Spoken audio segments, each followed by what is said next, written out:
My sister stood in front of 200 employees and thanked her team for building the platform that just landed our company's biggest contract in a decade. I was sitting in the third row. I had written every line of code powering that platform myself, alone, over 18 months, while she was in meetings I wasn't invited to, taking notes on features I'd already shipped. I didn't say a word.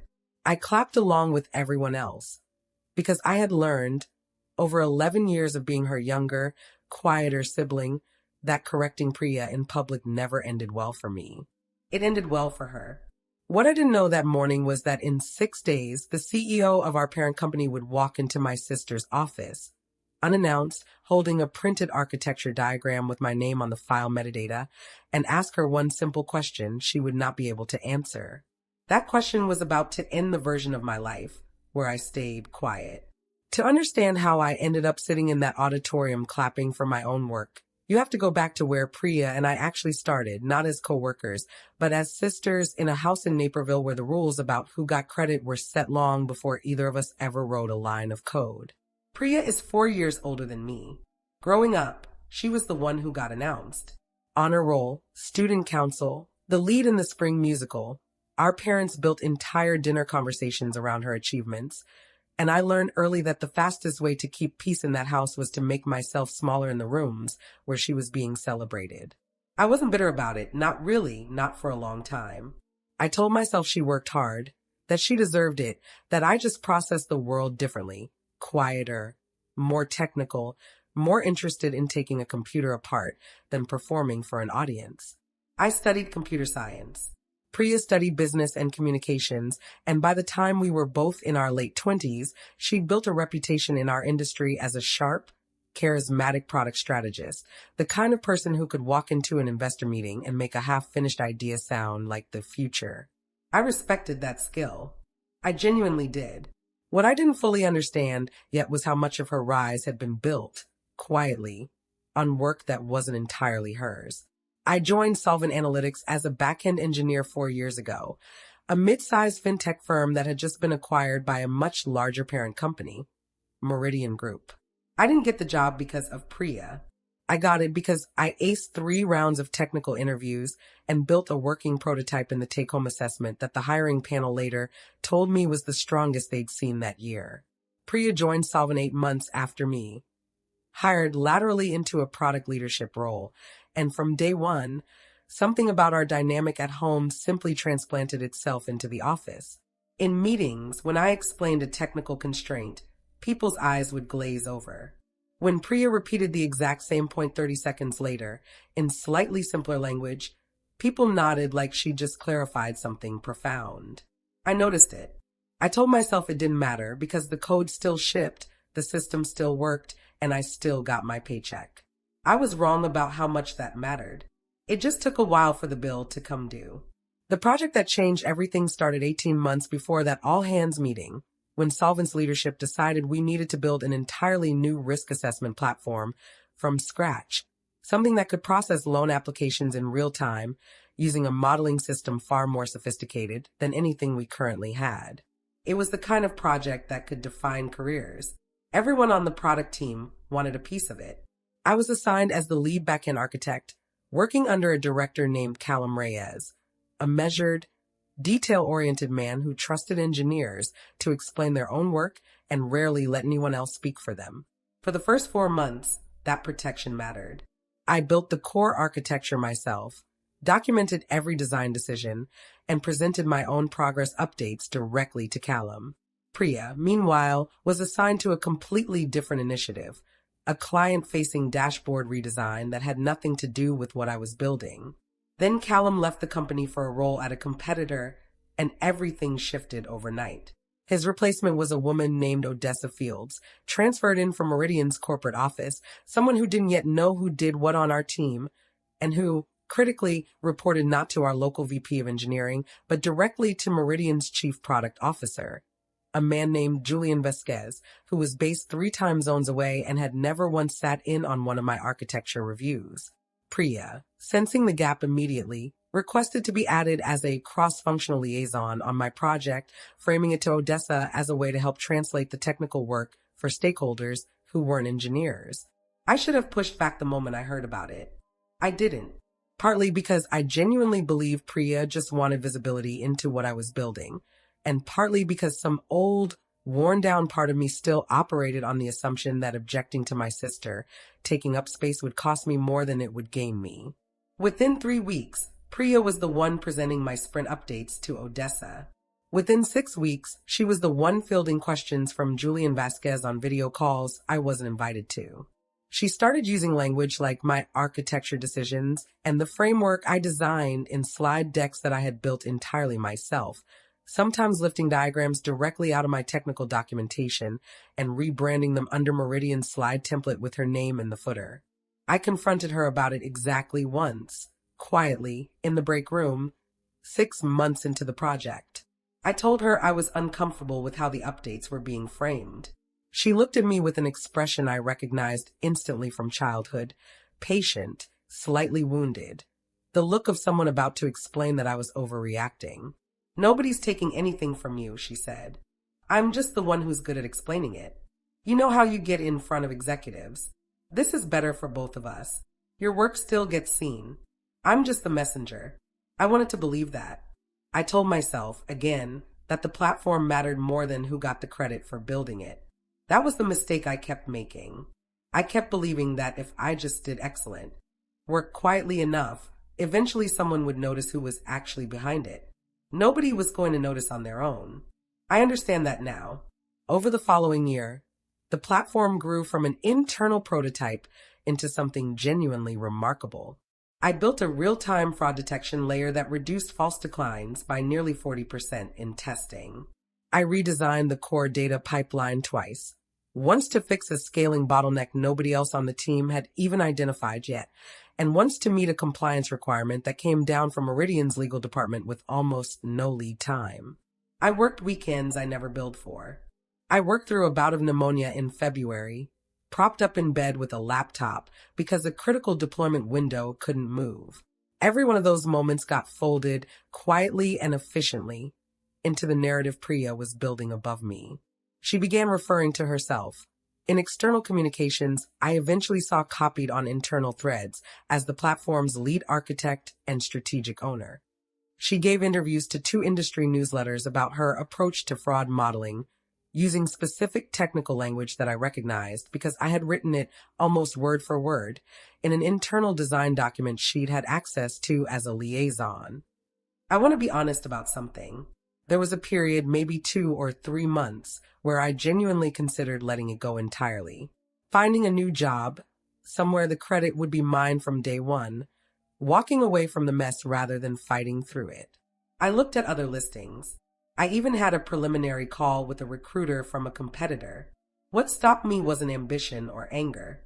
It was something smaller and more stubborn. I had built something I was genuinely proud of, and some part of me refused to let that pride be quietly reassigned to someone else without at least trying to hold on to the truth of it. So instead of leaving, I started documenting. Quietly, methodically, the way I do everything. I kept my own version-controlled repository with commit histories under my name, timestamped down to the second. I saved every design document with its original creation metadata intact. I kept a private log, not dramatic, not accusatory, just factual, of every meeting where credit had been reassigned, every slide where my diagrams appeared under someone else's name, every email where Priya had described work I'd done as her own strategic decision. I didn't know yet what I was going to do with any of it. I just knew that if the moment ever came where the truth mattered, I wasn't going to be standing there with nothing but my own memory against her polish. The platform launched company-wide 14 months after the project began, and it exceeded every internal projection. Within the first quarter, it helped Solvent land a contract with the National Credit Union Network worth more to the company than any single deal in its history. The deal that Priya stood on stage and took credit for at that all-hands meeting, thanking her team, while I sat in the third row and clapped. After the meeting, Odessa Fields pulled me aside in the hallway. The way she occasionally did when she had a technical question she didn't fully trust herself to ask in front of the whole room. She asked, casually, almost as an afterthought, whether I'd had much involvement in the platform's fraud detection layer, since she'd heard from someone on the compliance team that the underlying model was unusually sophisticated for the timeline they'd had. I told her the truth, simply without embellishment. I had designed and built it myself, end to end. Odessa's expression shifted, just slightly, in a way I couldn't fully read at the time. She thanked me and walked away. I didn't think much more of it. I had learned, by then, not to expect that small moments of recognition would turn into anything larger. I was wrong about that too. Something had shifted, and it had nothing to do with me pushing for it. 6 days later, on a Thursday morning, I got a calendar invite from an assistant I didn't recognize, requesting 15 minutes of my time that afternoon. Location listed simply as Priya's office. No context. No agenda. I assumed it was some cross-functional planning session and didn't think much of it until I saw, in the meeting's attendee list, a name I recognized but had never once spoken to directly. Julian Vasquez, Meridian's chief product officer. Priya's actual boss, 3 levels above anyone I typically interacted with. I walked into Priya's office at exactly 3 o'clock. She was already seated at her desk, visibly caught off guard that I'd been included, her expression flickering through something like confusion before settling back into professional composure. Julian was on the video screen mounted on her wall, a printed document open on the desk in front of him that I couldn't see clearly from where I stood. "Thanks for coming," Julian said, his tone even, unreadable. "I wanted to ask you both a few questions about the credit platform, specifically the fraud detection architecture. I've been reviewing the technical documentation ahead of our board presentation next month, and I noticed something in the file metadata I wanted to clarify." He turned the printed page toward the camera, and even from across the room, I recognized it immediately. It was one of my own architecture diagrams pulled directly from the design repository, with the document properties panel visible in the corner of the printout, creation date, last modified date, and author field, all populated automatically by the software, all reading my name. "This diagram is central to the presentation I'm building," Julian continued. "Priya, in our prior conversations, you described this architecture as something you personally designed. But the file metadata shows a creation date 14 months ago, under a different author entirely, with a commit history spanning that entire period under the same name." He paused, and I watched something behind his eyes sharpen. "I'd like to understand who actually built this, because in 3 weeks, I'm putting someone in front of our board to explain exactly how this fraud model works at a technical level, and I need to know I'm putting the right person in that room." The office went completely silent. Priya's mouth opened, then closed. I could see her running through possible answers, searching for the version of this story that could still be reshaped in her favor. There wasn't one. Not with the metadata sitting right there on the page, time-stamped and undeniable. Julian looked past her, directly at me, for the first time since I'd walked in. "You're the engineer listed here. Can you walk me through it?" I felt something settle inside my chest, not triumph, not yet, just a strange, quiet clarity. I had spent 18 months rehearsing this moment without ever admitting to myself that I was rehearsing it. "Yes," I said. "I can walk you through all of it." I spent the next 20 minutes doing exactly that. I explained the fraud detection layer's core logic, the scaling redesign, the compliance rework I'd done under an impossible deadline. I answered every technical question Julian asked without hesitation, because I had lived inside every layer of that system for a year and a half. Priya sat beside me through all of it, saying almost nothing, her earlier composure completely gone. When I finished, Julian was quiet for a moment. Then he said something I hadn't expected. "I want you in the boardroom in 3 weeks. Not Priya. You built this. You're the person who should be explaining it to people making decisions about its future." He didn't say anything accusatory to Priya directly. Not in that meeting. He didn't need to. The silence after his statement did more damage to her than any accusation could have. After the call ended, Priya turned to me, her voice low, almost pleading. "You didn't have to do that in front of him." "I didn't do anything," I said. "I answered the questions he asked me. You're the one who told him this was your architecture." "I was managing the narrative," she said. "That's my job. That's what I've always done, translating what you build into something leadership actually understands. You didn't translate it, Priya. You erased me from it. I looked at her for a long moment, and something in me that had stayed quiet for 11 years finally, fully stopped being quiet. I'm done letting you do that because it's easier for both of us. It was never easier for me. It was just quieter. I left her office without waiting for a response. I didn't feel triumphant walking down that hallway. I felt tired, in the specific way you feel after finally setting down something heavy you'd been carrying for so long you'd forgotten it had weight at all. Word moved through the company faster than I expected, the way these things always do. Odessa Fields, it turned out, had already flagged her own concerns to Julian a few days after our hallway conversation, prompting him to pull the file metadata himself before the meeting ever happened. I hadn't orchestrated any of it directly. I had simply, finally, told the truth when someone with enough authority actually asked me the right question. Over the following weeks, the full picture came into focus for people who'd only ever seen Priya's version of events. 2 colleagues from the product team quietly told me they'd suspected something was off for months, but hadn't wanted to get involved in what looked, from the outside, like sibling rivalry rather than a legitimate credit dispute. A junior engineer on my team admitted she'd stopped raising technical questions in meetings with Priya present because she noticed her ideas kept resurfacing, reframed, in Priya's later updates to leadership. Priya was formally removed from the credit platform's leadership designation within 2 weeks. Meridian's internal review, prompted by Julian's own concerns about presenting inaccurate information to the board, examined the broader pattern of her role across the project and found more of the same. Technical decisions attributed to her that traced back to my documentation, timelines that didn't match her described level of involvement, external interview statements that used language lifted nearly verbatim from internal materials I had authored. She wasn't fired. I want to be honest about that because this isn't a story where the villain gets erased and the hero gets everything cleanly. She was moved into a different role, one with a narrower scope and considerably less visibility, and Solvent's leadership made clear, through channels I only heard about secondhand, that her credibility on technical claims would be scrutinized far more carefully going forward. For someone who had built an entire professional identity around being the person who explained things to the room, that quiet demotion cost her more than a title change ever could. I didn't call our parents to tell them what happened. Priya did that first, and predictably, the story that reached them was softened, reframed, missing most of the parts that made her look bad. My mother called me a week later, her voice careful in a way I recognized from childhood, the tone she used when she was trying to smooth something over before it became a real conflict. Priya said there was some confusion at work, she said. About a project. She said you two had a disagreement. That's one way to describe it, I said. I didn't raise my voice. I didn't need to.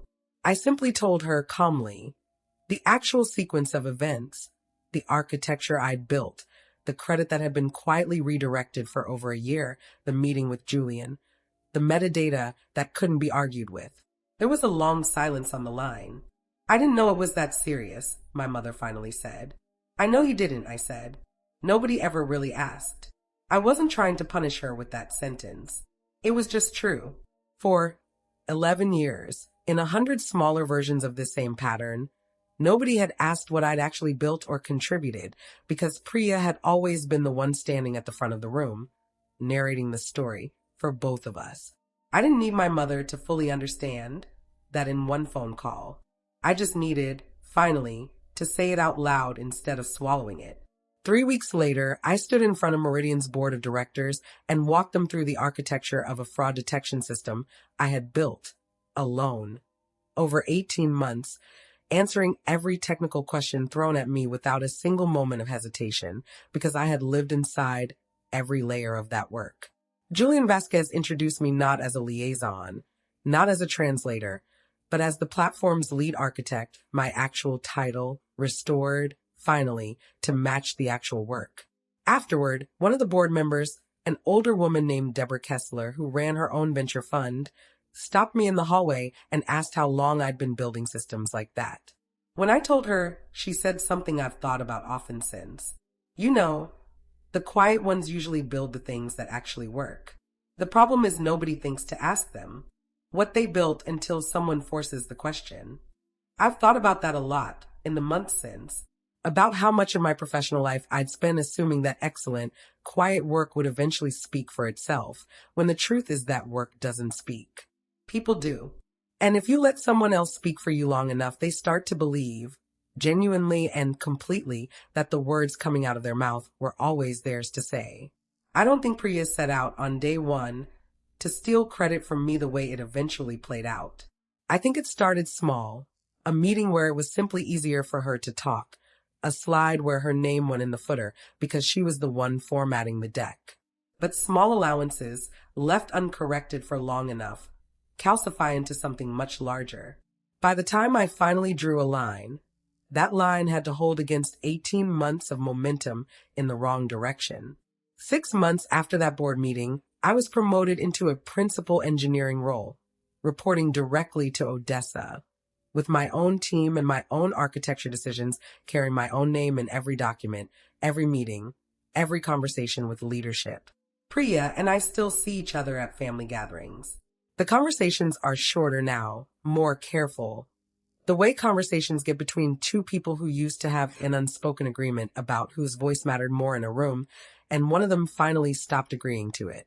I don't regret staying quiet for as long as I did, not entirely, because I think I needed that time to build something real enough that the truth, when it finally surfaced, couldn't be argued away.